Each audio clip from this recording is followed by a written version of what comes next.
Welcome to the Life After Plus One podcast, where we turn life's lemons into delightful lemonade. Get ready for inspiring stories, uplifting conversations, and all the tips and tricks to rock your single parent journey with style. I'm your host, Leanne, and it's time to embrace the adventure of Life After Plus One. So, let's dive in. Hello. Welcome back to Life After Plus One. Today we are going to talk about the single parent topic of moving on. Moving on after a breakup with a co-parent. Let's be honest, it's probably the hardest part of it all. It's the initial part. It's where you're still just trying to get through everything. What the hell has just happened? You've got a million questions going through your head. You've got all these different emotions going on. You're like, what the hell do I do? So we are talking about moving on. Moving on. Well, where do you start? What do you do first? What do you do when it's just happened and you're just like in a whirlpool of emotions and you're just like, holy shit, I have never planned on being a single parent. I've never planned on being out here on my own and I don't know what to do. So the first thing, allow yourself time to grieve. Grieve the relationship, grieve the loss of it, and just process your emotions. Step back and process it all because it's a lot. It is a lot. So you need time to do this on your own and you need to just really process what you're feeling, what you're thinking, what's just happened because it's huge. It's a huge thing. You've just had your world flipped upside down and you don't know what to do. So you need to first just step back, process it all, and just get an understanding of what's just happened.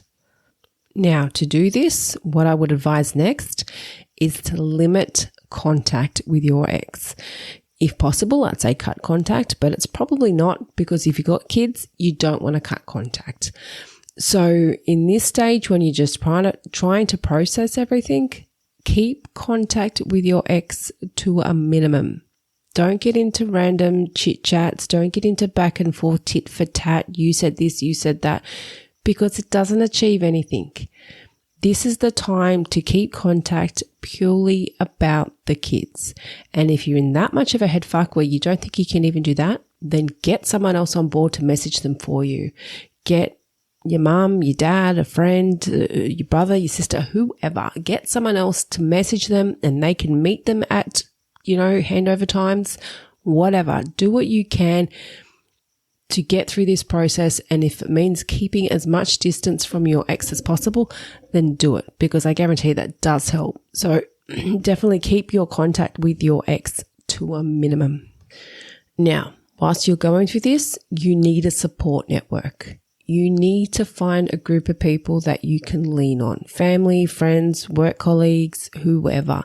You need people that you can talk to because we don't want that to be our kids. So you need someone that's going to be your sounding board. You need someone that's going to cheer you up, someone that's going to motivate you, someone that's going to be like, what the hell are you doing sitting around in pajamas? Get up and let's get dressed and let's get out and have some fun.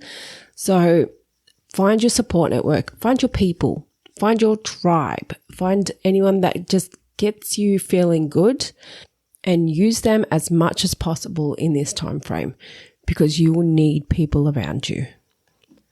Next step, I would suggest self-care. Do things for you. Do things that make you feel good. And whether you do that with your support network, whether you do it on your own, just do things that make you feel good. Things that help you clear your head and just make you happy, whether it's the gym, whether it's catching up with mates, whether it's going for a massage, anything that you find brings you joy and brings you happiness. Do those things. Do those things that make you feel good. Because that's what you need right now. You don't want to be sitting around being miserable going, I can't believe this just happened. My marriage has just broken up and I am just in a head fuck. Get out and do things that make you feel good. Once you're kind of going through this and you start to be in a little bit of a better headspace, reflect on what's happened. And this is something I've really implemented in my life. When I go through a certain situation that's just gone to the shit, I'll always step back and I will reflect on what happened. I will reflect on what I did, and I will look at ways I can handle situations better for future relationships. And those tools are valuable and priceless. So, like I said, it's something I always do in any situations. And it's not just in relationships. It's in work life. It's in personal situations. When something happens in my life and it doesn't turn out to the best, I always go back and self-reflect. I go on my little beach walk and I sit there and go, okay, what could I have done differently? So self-reflecting is a perfect way for you to improve your future relationships, and it's a perfect way to put you in a better headspace too. So always step back and get a better understanding of the situation and what's just happened, and just reflect on it. Whilst you're going through this, you need to set boundaries with your ex. You can't have the constant phone calls, the constant text messages.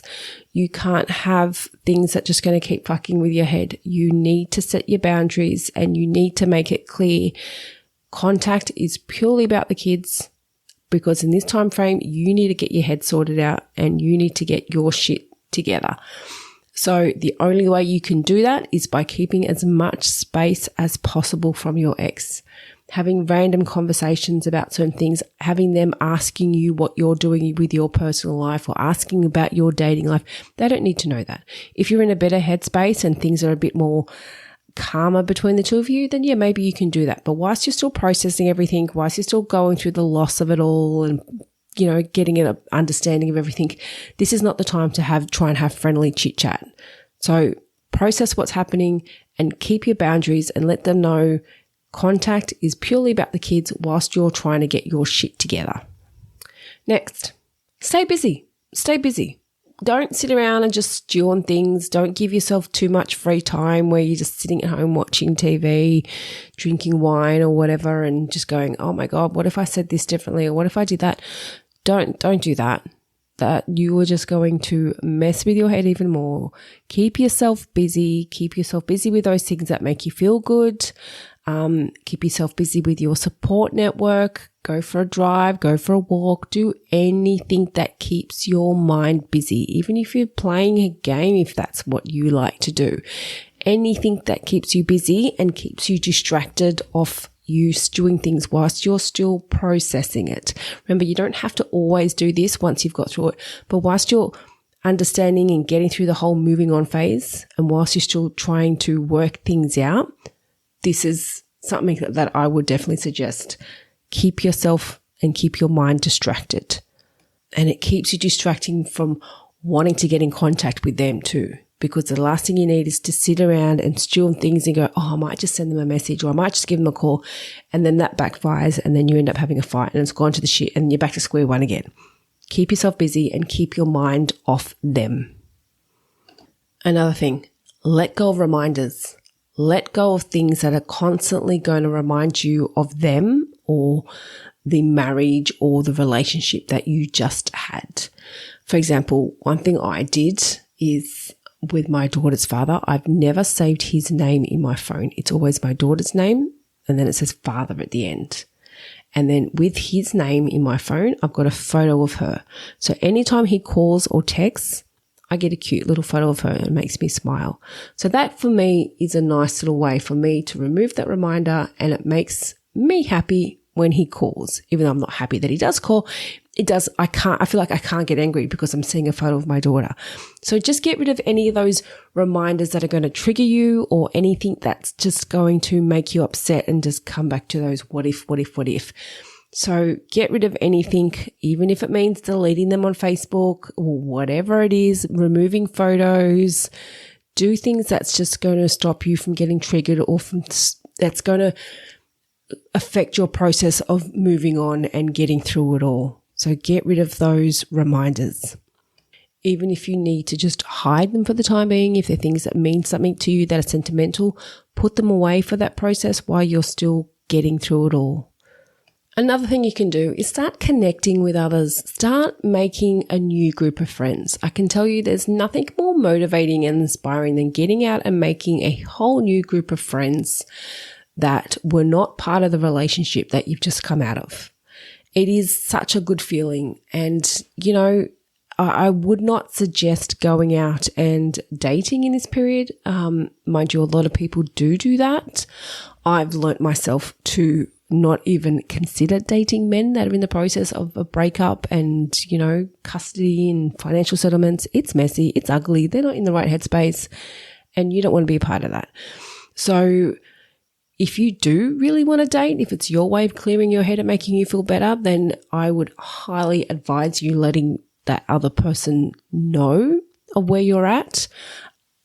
But I think it would be highly recommended to get your so-called emotional baggage sorted before you do start moving on to the next person. But each their own if that's what you want to do. But it is nice to get out and connect with others, not necessarily on a dating level, on more of a social level, but get out there and make new friends, even if it's at the gym, a new sporting group, social groups. There's so many groups out there these days. So get out there and network with the new group of people. It's nice. It's so good to get out there and meet new people that they don't even know. That's got nothing to do with them, because you don't want these friends in your life that are just constant reminders of things that you guys did together. So get out there and connect with some new people. Now, another thing you can start doing in this period is start planning for the future. Now, what you do from here on in is all on you. This is now your life. It's now lived on your terms. So you can decide what you want to do, when you want to go, where you want to go. So start planning things. If it's just something for yourself, if it's a holiday for your kids, if it's a little day trip somewhere, if it's an activity that you've been wanting to do for some time and you keep putting off, start planning things as something to look forward to and, something for you to do, something for you and the kids to do, where it's not something that's just based on something that you used to do with you and them, or you and that relationship or that family. Plan things that are all about what you want to do in your new life and how you want to see your future. Now, another thing which a lot of people do in this period, you get some help. And that's okay to do that. Seek professional help. There is totally nothing wrong with getting some advice, because it is a really hard period, especially if it's been a really long-term marriage or, something ugly has happened in the breakup and you just don't know how to handle that with, if you've been really hurt and lied to and deceived. Getting professional help is not a bad thing. It can help you handle those emotions and understand the situation a lot better. And, it's a lot better for you and it's a lot easier for you to move on. I've been through it. It is a hard stage. It is a tricky thing, and it's something that you don't want to have to manage on your own. So if you don't have that support network, if you don't have people around you that you can talk to, ideally people that have been through a similar situation, because, nothing wrong with having friends that are married or anything like that, but it's always nice to get advice from people that have been through that situation and have an understanding of what you're going through, than to get advice from someone who's been in a 30-year marriage and has no idea what it's like to be broken up and have their world just shattered in front of their face. So get advice from appropriate people who know what you're going through and seek help. There's nothing wrong with it, but you don't have to. But if it's something that you're stuck on and you're really finding it hard to move on, then definitely I would recommend that. Now, one last thing I would definitely suggest, and this is probably the hardest thing, and it's going to take a long time to get to this stage, but this will be the final stage of the moving on period, and that's forgiving. Forgiving your ex. Now, you don't have to go up to them and say, "Oh, I understand what you did and I forgive you." No, you don't have to do that. It's just something you do within yourself. Something that you know that you're in a better headspace, you've sorted everything out, you're totally okay with the situation, even though it hasn't gone the way you wanted it, but you've accepted it. You've accepted it. This is where I'm at. This is where I'm going. This is what I want to do with my life. And you know what? I forgive, I forget, I'm moving on because I've got so much amazing shit planned for my future. So learning to forgive. And, you don't have to do that, but mentally and emotionally, it will make you feel good. When you get to a point where you're not fazed by things that they say to you, you're not fazed by what's happened in the past, you're not jealous, you're not looking at photos, you're not looking at their Facebook, those things, they don't bother you anymore, That for me is when you've reached, you know what? Yeah, I forgive you. We're good. I'm okay. It's happened for a reason and I'm okay because something better is out there. So getting to a point where you can forgive is truly valuable in that whole process of moving on. So just to recap on those things and what we discussed on the whole little moving on process. So the first step, allow time to grieve the loss of the relationship or the marriage. It's okay. Process it all. Take your time. There's no hurry. There's no time limit. There's no deadline. Take your time to grieve and understand what's just happened and process everything. Limit contact. Limit contact with your ex. Don't get involved in these regular nightly phone calls or, something goes to the shit so you think you're just going to message them and let them know. Limit contact whilst you're trying to move on and get yourself in a better headspace. Find your support network, find your people that will motivate you, that will make you feel good, that will lift you up. And that's really what you need in this period. You need people that are going to motivate you. So find your tribe. Next is self-care. Do things for you. Do things that make you feel good. Do things that make you feel happy. Do things that make you want to get out of bed in the morning. You don't want to be stuck in that little phase where you just, you're miserable all day and just want to stay in your pajamas. You don't want to leave the house. Don't get into that headspace. It's not a good one to be in. So do things that make you feel good. Get up in the morning and go, you know what? Yeah, I'm going to do this today and I'm going to freaking rock it. So do things that make you feel good. Reflect on what's happened. That's an important one. Look back.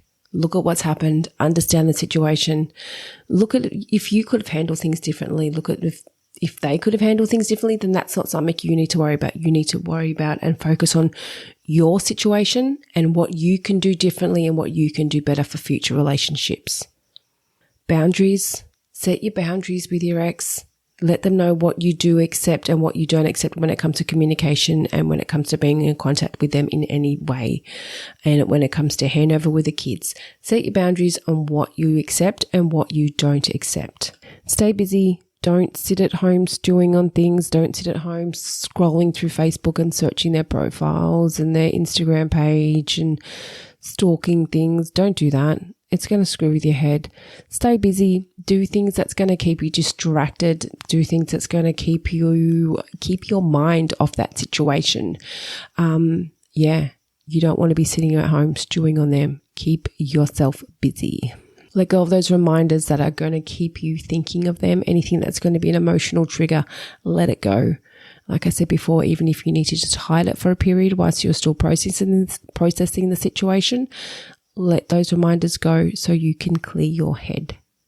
Connect with others that are been through something similar, that other single parent groups, social groups. Connect with other people that can help you socialize more, that can help you get out, that can help you feel better. Find a new network of friends.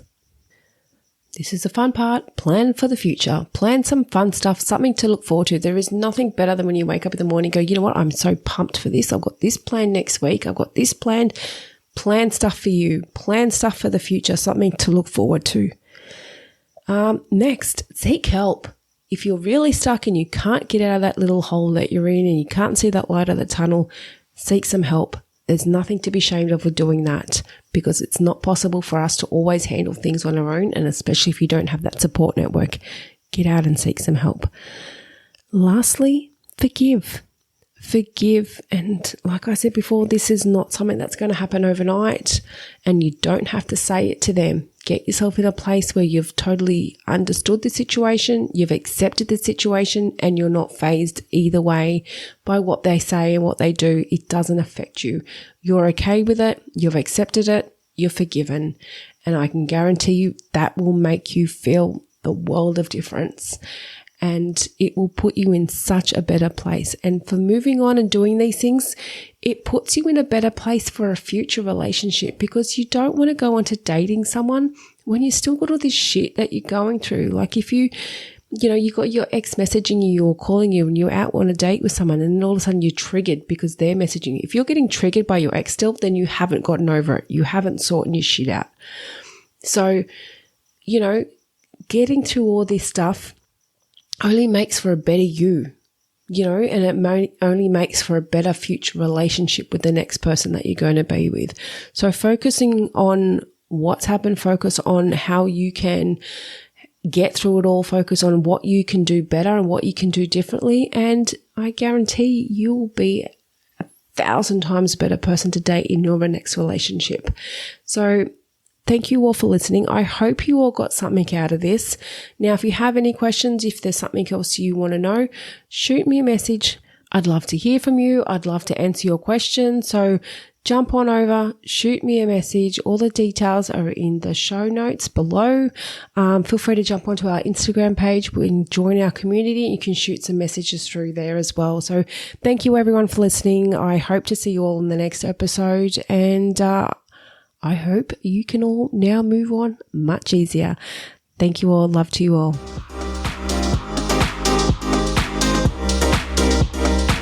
Thank you for joining us on the Life After Plus One podcast. If you loved what you heard today and looking for some further support, then jump onto our website, lifeafterplus1.com. Plus, don't forget to check out our Instagram page for further resources and inspo. You can find all the links in the show notes. And remember, you're not alone on this path. I'm looking forward to seeing you on the next episode. And in the meantime, keep thriving, keep growing, and keep exploring your amazing life after plus one.